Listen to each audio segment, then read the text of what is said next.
Hello students, this is Raj Yadav and welcome to Chalak study YouTube channel. इससे पहले मैंने एक वीडियो इसके बारे में बना रखा है, इसके फुल डिटेल के बारे में, यानी कि वैकेंसी की फुल डिटेल कि इसमें कितनी फ़ीस लगेगी, क्या क्या क्राइटेरिया है, एज रिलैक्सेशन क्या है और सैलरीज वगैरह के बारे में यानी फुल डिटेल की एक वीडियो पहले बना रखी है। इस वीडियो के डिस्क्रिप्शन में मैं उसका लिंक दे दूँगा, आप वहाँ से भी इसको देख सकते हैं। ठीक है, तो चलिए वीडियो को स्टार्ट करते हैं। और उससे पहले एक चीज़ और मैं बता दूं कि उस वीडियो में जो कुछ बातें रह गई थी, जैसे कुछ डाउट्स वगैरह हैं, है ना, कैंडिडेट्स के कई सारे डाउट्स होते हैं जिनको वो इधर उधर उसका उत्तर तलाशते रहते हैं, उसके बारे में भी हम थोड़ा थोड़ा बहुत शॉर्ट में पहले उसको डिस्कस कर लेंगे। तो चलिए वीडियो को स्टार्ट करते हैं। लेकिन उससे पहले अगर आप लोगों ने चैनल को सब्सक्राइब नहीं किया है तो चैनल को सब्सक्राइब कर लें, क्योंकि मैं इसी तरह से टीचिंग एग्ज़ाम से रिलेटेड अपडेट्स आपको देता रहता हूँ। और साथ ही इस चैनल पर एनसीईआरटी हिस्ट्री की क्लासेस स्टार्ट हैं, तो जिसको जो भी एसएसटी के जो भी स्टूडेंट्स हैं, सामाजिक अध्ययन की जो तैयारी कर रहे हैं, वो प्लेलिस्ट पर जाकर वीडियोस को देखकर अपनी तैयारी कर सकते हैं। ठीक है, जो एनसीईआरटी से जिसको तैयारी करनी है वो एनसीईआरटी के रेगुलर क्लास यहाँ अपडेट हो रहे हैं, रेगुलर वीडियोस डल रहे हैं, तो आप लोग वहाँ पर से जाके वीडियोस को देख सकते हैं। तो आइए स्टार्ट कर लेते हैं। तो स्टूडेंट्स, सबसे पहले कैंडिडेट्स के मन में एक डाउट ये आती है कि क्या वो वेरियस पोस्ट के लिए अप्लाई कर सकते हैं, यानी कि क्या वे अगर एलिजिबल हैं तो टीजीटी पीजीटी के लिए भी अप्लाई कर सकते हैं। तो इसका उत्तर है कि जी हाँ, आप वेरियस पोस्ट के लिए अप्लाई कर सकते हैं। यानी कि अगर आप टीजीटी और पीजीटी दोनों के लिए एलिजिबल हैं तो आप दोनों पोस्ट के लिए अप्लाई कर सकते हैं। ठीक है, लेकिन एक कंडीशन ये है कि आपको दोनों पोस्ट के लिए अलग अलग अप्लाई करना होगा, अलग अलग फॉर्म भरने होंगे। तो जैसा कि आपको पता है कि पीजीटी और टीजीटी दोनों के लिए यहाँ पर 1500 रुपये फीस रखी गई है। तो आप ये मत सोचिए कि पीजीटी टीजीटी दोनों के लिए एक ही फॉर्म भराएगा और एक ही बार आपको फीस पे करना पड़ेगा।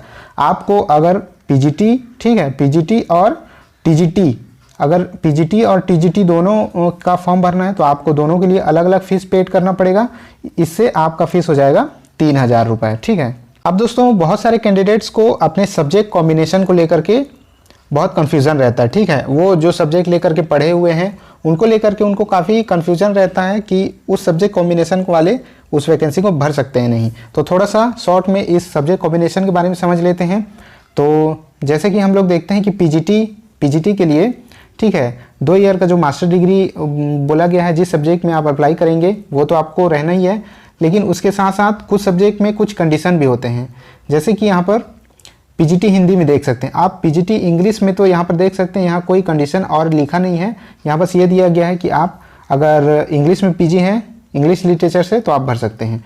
लेकिन हिंदी में क्या कहा गया है, हिंदी में ये कहा गया है कि अगर पीजी आपको होना तो है, लेकिन साथ ही हिंदी और संस्कृत विथ हिंदी, यानी कि हिंदी या फिर संस्कृत विथ हिंदी जो है एक सब्जेक्ट के रूप में आपका ग्रेजुएशन लेवल पर होना चाहिए। कहने का मतलब है कि अगर आप सिर्फ हिंदी से पीजी हैं, अगर आपने पहले हिंदी नहीं पढ़ा है, हिंदी लिटरेचर की बात मैं कर रहा हूँ, अगर हिंदी साहित्य पहले आप लोगों ने नहीं पढ़ा है ग्रेजुएशन में, लेकिन आप हिंदी से पीजी कर लिए हैं, तो आप वैकेंसी नहीं भर पाएंगे। इसके अलावा मैथमेटिक्स का आप देख सकते हैं कि क्या क्या सब्जेक्ट कॉम्बिनेशन का बोला गया है, मतलब कि अगर आप मैथमेटिक्स या अप्लाइड मैथमेटिक्स में पीजी हैं तो आप भर सकते हैं। फिजिक्स के लिए वही है, अप्लाइड फिजिक्स या न्यूक्लियर फिजिक्स आपने पढ़ा या फिर फिजिक्स पढ़ा है पीजी में तो आप भर सकते हैं। केमिस्ट्री के लिए केमिस्ट्री या बायोकेमिस्ट्री आप लोगों ने पढ़ा है तो आप भर सकते हैं। बायोलॉजी के लिए इतने सारे सब्जेक्ट आप देख सकते हैं, अगर आप लोगों ने इससे पीजी किया है तो आप भर सकते हैं। हिस्ट्री के लिए हिस्ट्री से पीजी, जियोग्राफी से पीजी, ठीक है, जियोग्राफी के लिए, और उसके अलावा कॉमर्स के लिए इन विषयों से आपको पीजी होल्डर होना चाहिए। तो पीजी के लिए उतना खास दिक्कत नहीं है। यहाँ पर सिर्फ हिंदी वालों के लिए ये है कि आपका ग्रेजुएशन में भी हिंदी होना चाहिए। चलिए टीजीटी की बात कर लेते हैं। तो टीजीटी के लिए यहाँ पर दिया गया है, टीजीटी बहुत सारे कैंडिडेट जो है टीजीटी में ही ज़्यादा कन्फ्यूजन होता है और ज़्यादा कन्फ्यूज़ रहते हैं। ठीक है, तो जैसे कि यहाँ पर टीजीटी जो है, टीजीटी हिंदी के लिए हिंदी एज ए सब्जेक्ट होना चाहिए, यानी कि जो जनरल हिंदी और इंग्लिश होती है वो तो रहता ही है, सभी पढ़ते हैं, साइंस वाले भी पढ़ते हैं, कॉमर्स वाले भी पढ़ते हैं, लेकिन उसके साथ साथ आपको हिंदी एक सब्जेक्ट के रूप में होना चाहिए, जो कि हिंदी लिटरेचर जो होता है। सेम कंडीशन इंग्लिश के साथ है, इंग्लिश लिटरेचर आपका होना चाहिए ग्रेजुएशन में।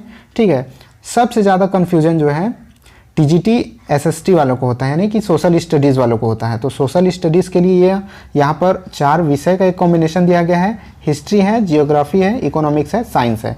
पहली बात तो आप ये सोच लें कि अगर इन चारों में से आपका कोई 2 विषय नहीं है, ठीक है, कोई 2 विषय नहीं है तो आप इसके लिए, इस पोस्ट के लिए एलिजिबल नहीं है, यानी कि टीजीटी एसएसटी के लिए आप एलिजिबल बिल्कुल नहीं है।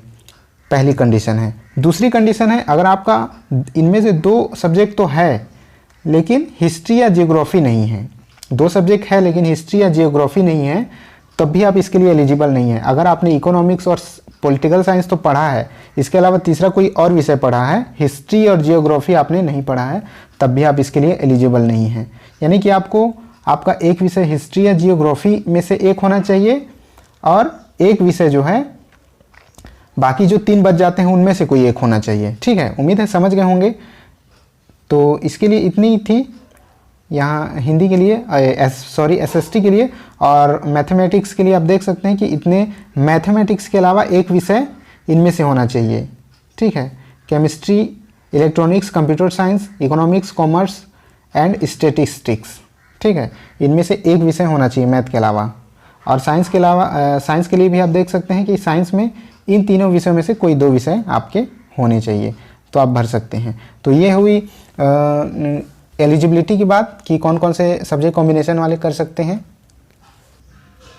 अब तीसरा एक इम्पॉर्टेंट सवाल है जो कैंडिडेट्स के मन में होता है कि कौन कौन से स्टेट में वैकेंसी है। चूँकि ये लिमिटेड स्टेट के लिए वैकेंसी है ना, गिने चुने स्टेट के लिए वैकेंसी है, सभी पूरी ऑल इंडिया स्टेट के लिए वैकेंसी नहीं है, सिर्फ 16 राज्यों के लिए ये वैकेंसी है। तो किस किस स्टेट में वैकेंसी आई है, इसके लिए भी बहुत स्टूडेंट परेशान रहते हैं। तो यहाँ पर आप वैकेंसी का जो ऑफिशियल पीडीएफ है वो देख सकते हैं। एक बार मैं आप लोग को दिखा देता हूँ। एक बार मैं सभी स्टेट के नाम लेकर भी यहाँ पर पढ़कर आपको बता देता हूँ कि किस किस स्टेट की वैकेंसी है। तो जिस स्टेट का नाम इसमें नहीं है वो स्टेट वाले इस फॉर्म को फिल नहीं कर पाएंगे। ठीक है, तो चलिए एक बार मैं नाम ले करके बता देता हूँ। तो पहला है आंध्र प्रदेश, दूसरा छत्तीसगढ़, तीसरा गुजरात, चौथा हिमाचल प्रदेश, चौथा है झारखंड, छठवां जम्मू कश्मीर, सातवां मध्य प्रदेश, आठवां महाराष्ट्र, 9 नंबर पे है मणिपुर, 10 में है मिजोरम, 11 में है उड़ीसा, 12 में राजस्थान, इसके अलावा 13 में है सिक्किम, 14 में तेलंगाना, 15 में त्रिपुरा और 16 में है उत्तराखंड। तो इतने स्टेट की वैकेंसी आई है। इतने स्टेट में जो है एकलव्य मॉडल स्कूल जो है संचालित होता है। और इसके अलावा जो जिन स्टेट के नाम मैंने यहाँ पर नहीं पढ़े हैं वो स्टेट वाले वैकेंसी नहीं भर सकते। फॉर एग्जांपल अगर आप बिहार से हैं तो इस लिस्ट में बिहार का नाम है नहीं, तो जो बिहार के कैंडिडेट्स हैं वो लोग अप्लाई नहीं कर पाएंगे। ठीक है, अब दोस्तों एक प्रश्न ये है कि जिस स्टेट में, मान लीजिए कि किसी स्टेट में वैकेंसी है, तो क्या उस स्टेट में अलग अलग पोस्ट के लिए स्टूडेंट अप्लाई कर सकते हैं? तो जैसा कि मैंने पहले बताया कि अलग अलग पोस्ट के लिए अप्लाई तो कर सकते हैं, लेकिन एक कंडीशन है कि उस स्टेट में वैकेंसी होनी चाहिए उन दोनों पोस्ट के लिए। मान लीजिए कोई कैंडिडेट 2 पोस्ट के लिए वैकेंसी डालना चाहता है, तो उस स्टेट में दोनों पोस्ट के लिए वैकेंसी होनी चाहिए। जैसे कि मैं एक एग्जाम्पल देके आपको समझा देता हूँ, आप इसे समझ जाएंगे। ये है छत्तीसगढ़ की वैकेंसी। ठीक है, छत्तीसगढ़ में इतने इतने पोस्ट निकले हुए हैं इस सब्जेक्ट के लिए। तो अगर मैं टीजीटी हिंदी डालना चाहता हूँ, ठीक है, मान लीजिए मैं टीजीटी हिंदी डालना चाहता हूँ, तो यहाँ पर टीजीटी हिंदी के लिए पोस्ट है, इतने सारे पोस्ट हैं टीजीटी हिंदी के लिए, आप देख सकते हैं। और साथ ही मैंने टीजीटी हिंदी डालने के साथ साथ मैंने इकोनॉमिक्स से पीजी कर रखा है और मैं इकोनॉमिक्स से पीजीटी डालना चाहता हूँ। लेकिन आप देख सकते हैं कि यहाँ पर कहीं भी इकोनॉमिक्स का जिक्र नहीं है, इकोनॉमिक्स का नाम नहीं है। तो मैं इकोनॉमिक्स से पीजी होने के बावजूद भी इकोनॉमिक्स से पीजीटी नहीं डाल पाऊंगा। तो ये एक बात आप लोग ध्यान रखेंगे कि आप वैकेंसी डालने के लिए एलिजिबल तो हैं, लेकिन उसके लिए उस स्टेट में पोस्ट भी होना चाहिए। तो ठीक है, और उम्मीद है कि जो भी रिलेटेड प्रश्न जिसमें कंफ्यूज रहते हैं स्टूडेंट्स, उसका जवाब आप लोगों को मिल गया होगा। तो चलिए ठीक है, अगर वीडियो पसंद आया होगा तो एक लाइक ज़रूर कर दीजिएगा, साथ ही इसे अपने फ्रेंड्स के साथ शेयर भी कीजिएगा। और इससे पहले जैसे मैंने कहा कि एक वीडियो पहले ही बन चुकी है जिसमें डिटेल से चर्चा की गई है इस वैकेंसी के बारे में, तो आप लोग उसको देख सकते हैं। आपको आई बटन में भी मिल जाएगा, उसके अलावा डिस्क्रिप्शन में उसका लिंक मैंने दे दिया है, वहाँ से भी आप लोग देख सकते हैं। तो आज से ही तैयारी में जुट जाइए और चैनल को ज़रूर सब्सक्राइब कीजिए, क्योंकि इसी तरह के जो नए नए अपडेट्स हैं टीचिंग एग्ज़ाम्स रिलेटेड कोई भी, तो वो आपको मिलते रहेंगे। साथ ही हमारे चैनल पर एसएसटी एनसीईआरटी की तैयारी चल रही है। एनसीईआरटी के रोज़ एक चैप्टर अपलोड हो रहे हैं, ठीक है, एसएसटी के। तो आप लोग चैनल को ज्वाइन कीजिए, चैनल को सब्सक्राइब कीजिए और क्लासेस का लाभ लीजिए। चलिए ठीक है, आज के लिए बस इतना ही। अब मिलते हैं अगले वीडियो में, तब तक के लिए जय हिंद।